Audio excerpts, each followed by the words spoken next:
This digital story highlights some of the educational, adventurous, and exciting things I did while studying abroad in Italy during a Maymester with the Purdue College of Education.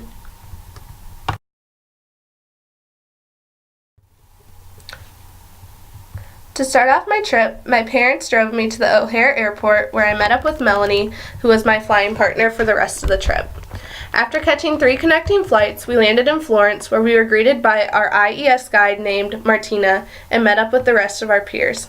While waiting for each other to arrive, we played a card game called Egyptian Rat Screw. Who knew it would become a fan favorite? After we took the bus from Florence to Siena, we met up with the other ladies from IES and the 4 girls in my apartment who were Melanie, Tori, Marissa, and Ariana, and I crammed into a taxi with our luggage and climbed up a hill to reach our apartment. Our apartment was pretty large, having a family room, a new redone kitchen, a single bedroom, 2 double bedrooms, 2 bathrooms, and 2 balconies. We had a beautiful view and were located close to the IES Center. Soon after we were settled in, we all met up in the Piazza del Campo where Veronica, one of the IES directors, gave us a map and a tour of some of the main highlights of Siena. That night, we had a 4-course welcome dinner. The food was delicious, especially the risotto. This was when I first learned about fizzy water in Italy. We also got to learn a little bit about Italy from Martina during this dinner.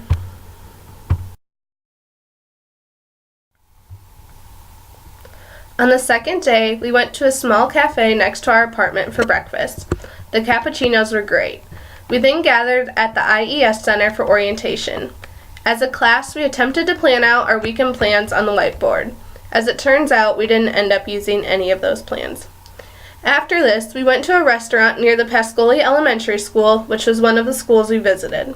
The school was fairly spaced out and had huge windows which allowed for lots of sunlight to shine through. While in the school, we got to listen to the principal talk. She gave us information on the school and the Italian education system in general. I learned a lot about their high school system during this. We then visited this elementary school 2 more times. In the schools, my peers and I were put into groups of 2 or 3 and placed in different classrooms. The first time we went back to this school, I was placed in a classroom of 11-year-olds. The teacher knew English pretty well, and some of the students did too.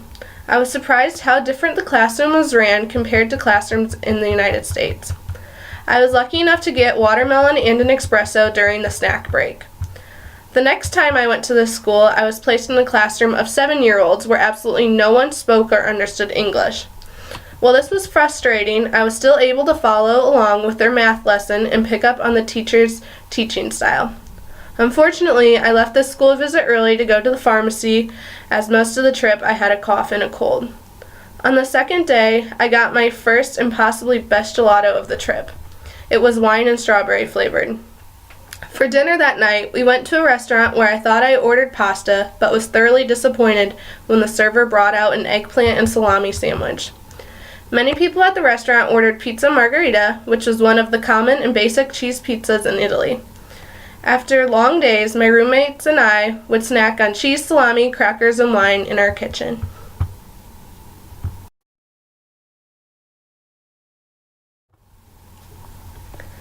The next day started out very similar to the previous, as I ate breakfast at the same cafe and got lunch at the same restaurant, where I ordered pasta and pizza with potatoes on top. We got another guided tour of Siena this day. We learned a lot about the history of the city and the 17 contradas that are within it. We got a headset as we got a tour of the main cathedral in Siena. I discovered many big hills and steps in Siena. That night, we were invited to a She-Wolf Contrada dinner. I got to try new drinks and food there.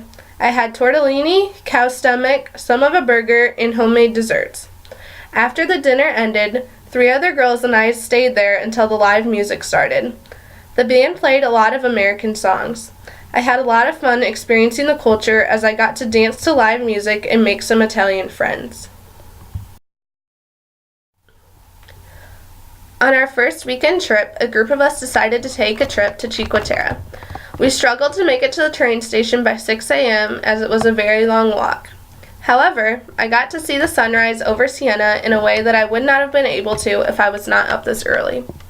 The stress of hopping on and off trains was worth it for the beautiful views you could see on the coast.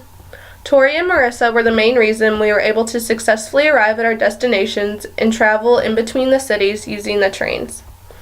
We ate at a delicious restaurant right on the water where I ate bass, and we even managed to climb around 400 steps that day. Afterwards, we got gelato, of course. We did a lot more walking there than I expected. After a long train ride back, due to hopping on the wrong train, some of us went out to visit and be part of the nightlife of Siena.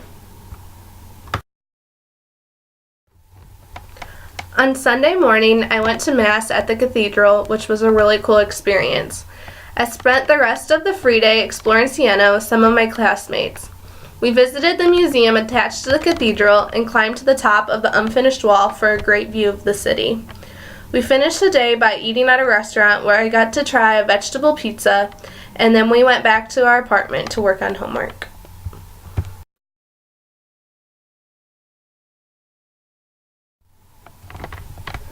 On Monday morning, we took a very long walk through Siena to Matiola Middle School and Martini Elementary School. In the middle school, I got to move around to 4 different classrooms. I observed 1 social studies, 1 math, and 2 English classes. The way the English class was taught was comparable to the way Spanish is taught in American schools. The middle school teachers moved around between classes rather than the students. In the elementary school, I observed a group of first graders in a history lesson. The teacher spoke some English, but the students did not. However, the students were still very curious and excited to see us and kept repeating the same English questions over and over again to us.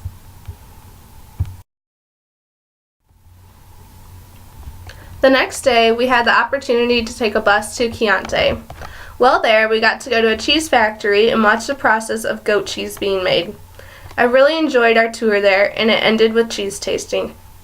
I was surprised how much I enjoyed the taste of cheese with jam and honey. I ended up buying a jar of the honey to bring back home with me. After, we went to one of the smallest wine vineyards in Italy. They only grow 4 different types of grapes.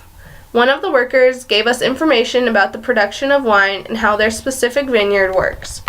We then got a fantastic home-cooked meal filled with foods that I had never had before.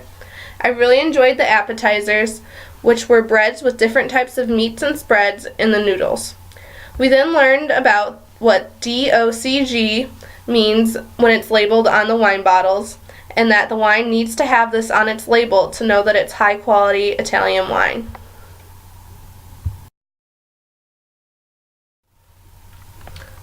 One night, my apartment hosted dinner for everyone. There was plenty of pasta, bread, snacks, and wine.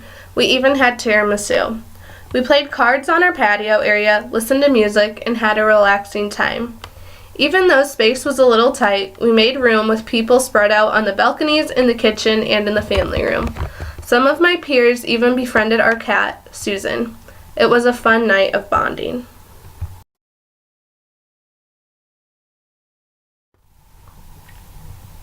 We headed to Rome on Thursday, June 26th for a 3-day trip. We took buses and trains to get there. Upon arriving at our hotel, our rooms were not ready yet, so we went over to the snack bar across the street for lunch. On the first day there, we got a guided walking tour of the ancient Roman ruins and visited the Colosseum, which I ended up liking a lot more than I imagined I would. On the second day in Rome, we visited a Montessori school. Sigrid, one of our IES guides, served as an interpreter, as the teacher there giving the tour and information only spoke in Italian. This was one of my favorite school visits because it was so informative and eye-opening. Their classrooms and cafeteria were set up different from those in a regular public school in America. I decided to stay with a group afterwards, and we visited famous landmarks including the Spanish Steps and the Trevi Fountain. We got to see multiple churches and basilicas and even ate at a very high-tech McDonald's. That night, we went on a walking tour, where we got to touch the president's house. And we then went to a restaurant on a small island. On the third day of Rome, we got to go to the Vatican. We went on another guided tour through it. It was incredible to be part of a place where so much history has happened. I love being able to walk through St. Peter's Basilica. It was a lot of walking and a hot trip, but it was worth it. That night, we returned to Siena and went out to be part of the nightlife again. On Monday the 30th, we took a long, hot train ride to Venice. Shortly after arriving, it was clear to see that masks, which looked like Mardi Gras masks, were a big part of the city. We took a ferry boat to Piazza San Marco. There, we got a guided tour of the Doge's palace. It was beautiful and filled with much gold. We ended up getting somewhat lost in the prison and could see the Bridge of Sighs through one of the windows. That night, Anna, Cameron, Jenna, and I went to a snack bar for dinner where we got fried balls filled with rice and meat. We then explored the city, saw some beautiful canals and bridges, and watched the sunset on the coast.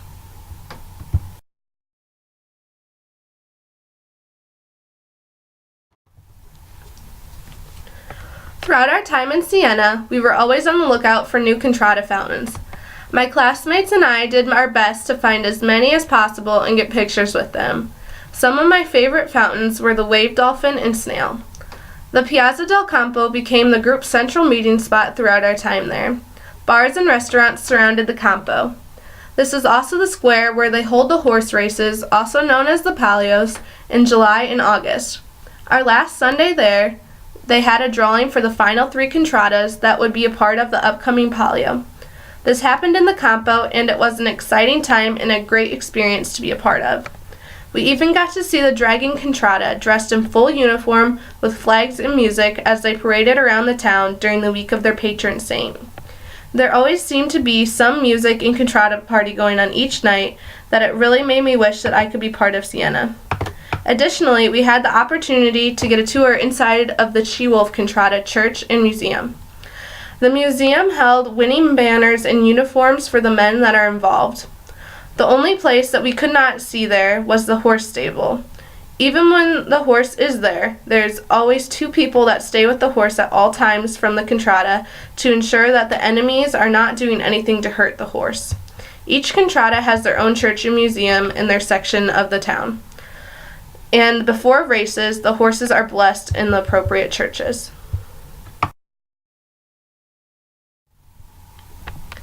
The night before we left Siena, we had a farewell dinner at a fancy restaurant not far from the Campo.